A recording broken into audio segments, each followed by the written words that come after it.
Salut à tous et à toutes, bienvenue dans Pen and Game. Aujourd'hui, une petite vidéo découvrage, d'un jeu que je n'ai pas unboxé parce que j'étais avec mon petit garçon, il n'a pas voulu qu'on l'attende pour l'ouvrir, donc je ne pourrais pas l'unboxer. Mais je vous en fais le petit découvrage, c'est... Mon Dieu, il y a tout qui tombe. Qu'est-ce que c'est cette histoire? Jekyll en plus. Attends ton tour Jekyll, ça viendra. Pitch Out. Alors, Pitch Out est un jeu créé par Adrien Charles, illustré par Laurent Nicolas et qui est édité par Jocus et distribué par Gigamic. Voilà, la boîte est déjà très jolie.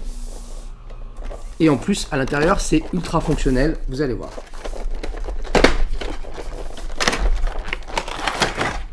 Bon, évidemment, c'était pas comme ça, hein. Là, j'y ai joué avec, donc en vrai, il y avait la boîte, il y avait les jetons qui étaient rangés là-dedans. Voilà, ça on l'a gardé parce que moi j'aime bien les boîtes. Mais en vrai, tout peut tenir dans ce sac de voyage. Et mon petit garçon adore se trimballer avec, en le mettant au bras comme ça, comme un sac à main. Et voilà le jeu. Le jeu est là. Le jeu est incroyable. Pourquoi le jeu est incroyable? Parce que tout est dedans. Je fais du téléachat. Oui monsieur, oui madame. Il enlève les tâches, c'est Pitch Out. Non, le jeu est incroyable parce que tout est dedans en fait. Vous l'ouvrez. Vous avez la règle. Vous avez les pions. Les 16 pions. Ah, c'est dur à dire. 4 obstacles. Avec les 16 pions. Et la couvercle. Et le couvercle. Je les mets genré le pauvre. Et le couvercle. Comment ça se passe? Très simple. Vous divisez votre espace de jeu soit avec des cordes, soit à l'œil nu, soit comme vous voulez, avec des spaghettis crus. Et vous faites à peu près une espace de...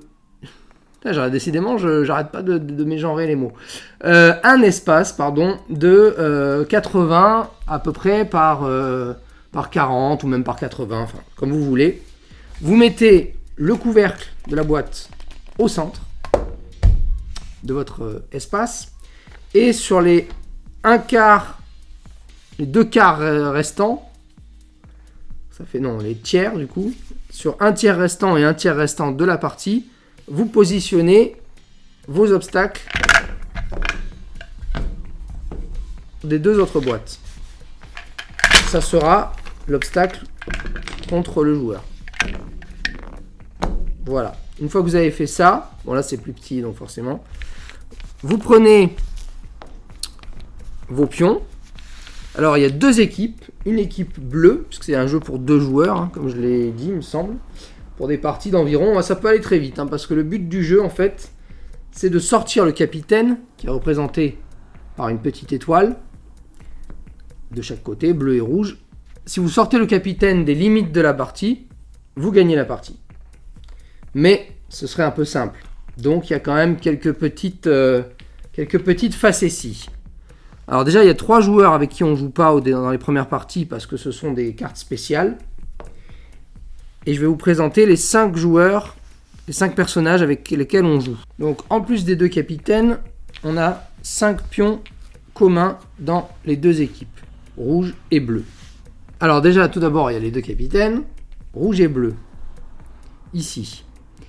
Ils ont en plus un certain pouvoir, c'est-à-dire qu'à chaque tour, ils peuvent récupérer le pouvoir d'un personnage éliminé. Et ils peuvent changer de personnage à chaque tour, ou même garder le même pouvoir du même personnage éliminé à chaque tour. S'ils sortent du jeu, en revanche, ils ont perdu. Ensuite, on a des jetons qui s'appellent les jetons assassins. Ces jetons assassins, ils permettent, dès qu'ils touchent un jeton, de le tuer. Ils ne peuvent toucher et tuer quelqu'un que à leur tour, à l'exception du capitaine bien sûr, parce que ce serait trop facile. Le capitaine, il faut qu'il soit sorti du jeu, sorti des limites du jeu pour perdre. S'ils sont touchés par quelqu'un d'autre et qui n'est pas un assassin, ils ne tuent pas la personne. À cela s'ajoutent les immortels, et les immortels, quand c'est son tour et seulement quand c'est son tour, s'il sort des limites du jeu en touchant quelqu'un, il ne meurt pas. Si par contre il sort des limites du jeu quand c'est pas son tour, il est éliminé quand même, de la même manière. Ensuite, on a les runners. Alors les runners sont un peu des cas particuliers, c'est-à-dire que si dans le lancer, s'ils n'ont touché aucun pion allié ou ennemi, ils peuvent rejouer une deuxième fois. Et enfin, les boucliers, donc ça c'est les gardes, donc les 2 gardes, rouge et bleu, ils peuvent grand remplacer un personnage éliminé en remplaçant sa place par la sienne. Ils roquent en fait, comme aux échecs. Par exemple, je m'explique. Le capitaine rouge est sorti du jeu, on dit qu'on utilise son garde, on fait comme aux échecs, on roque, c'est-à-dire la position du garde prend la position du capitaine plutôt, enfin du pion éliminé, prend la position du garde et le garde termine dans la boîte, puisque du coup il est sacrifié. Une fois que tous les personnages sont bien expliqués, vous prenez vos personnages, vous les mettez où vous voulez dans l'espace de jeu. Vous ne devez pas dépasser cette limite, pas dépasser la limite constituée par les blocs, mais vous pouvez les mettre où vous voulez, même à la limite, c'est dangereux, mais vous pouvez.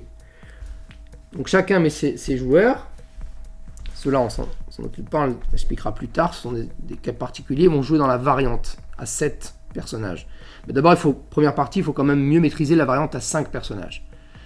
Donc par exemple, là je vais jouer le runner, je fais pim, un peu plus, je fais pim, pim, voilà, 2 mouvements.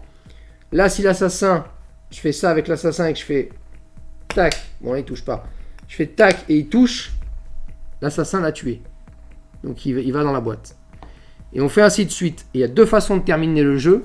Soit on expulse le personnage du capitaine de l'équipe adverse, et à ce moment-là, on a gagné. Bien sûr, s'il n'a pas de garde pour contrebalancer le truc. Soit on élimine tous les personnages, sauf le capitaine, et quand le joueur se retrouve seul avec son capitaine, il a immanquablement perdu. Maintenant, il y a une variante avec 7 personnages, que je vais vous expliquer également. Maintenant, il y a les 3 personnages bonus, pour chacune des 2 équipes. Donc là, on va les faire un par un, puisqu'ils sont tous différents. Lui, en fait, s'il touche un obstacle, peu importe l'obstacle, bam, voilà, il récupère l'obstacle et il le place à son contact. Donc en fait, il peut se protéger avec les obstacles qu'il touche. Lui, le Major, lui, il est immunisé contre tous les pouvoirs de tous les personnages, sauf sortir du jeu. Donc même l'infesté ne peut pas le tuer. Et lui, c'est le commando. Et le commando, c'est l'inverse du runner. C'est-à-dire que s'il touche un joueur, allié ou ennemi, il a le droit de rejouer. Du côté des rouges, c'est pas du tout les mêmes personnages. C'est ça qui est intéressant en plus. Du coup, il y a une espèce de petite stratégie de rejouabilité. Enfin, on peut échanger les équipes avec grand intérêt. Ensuite, l'infesté. Alors, l'infesté, il faut savoir que lui, il touche quelqu'un, il meurt, mais il le tue également.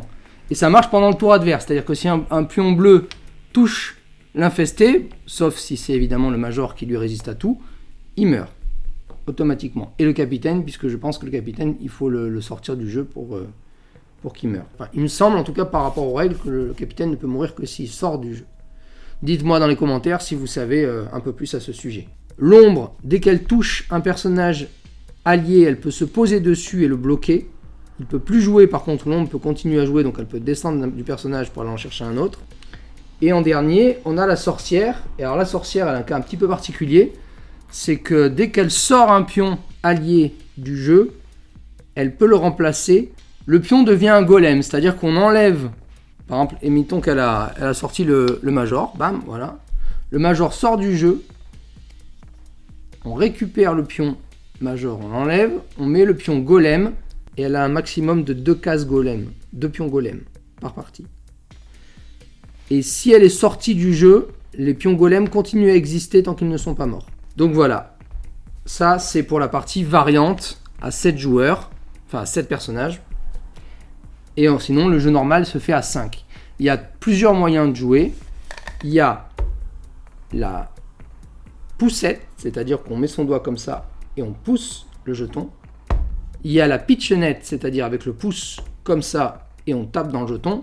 Ou alors la chickenode. Oui monsieur, on est du sud, on n'oublie pas. La chickenode, on donne un coup avec le majeur. Voilà, c'est plus de puissance.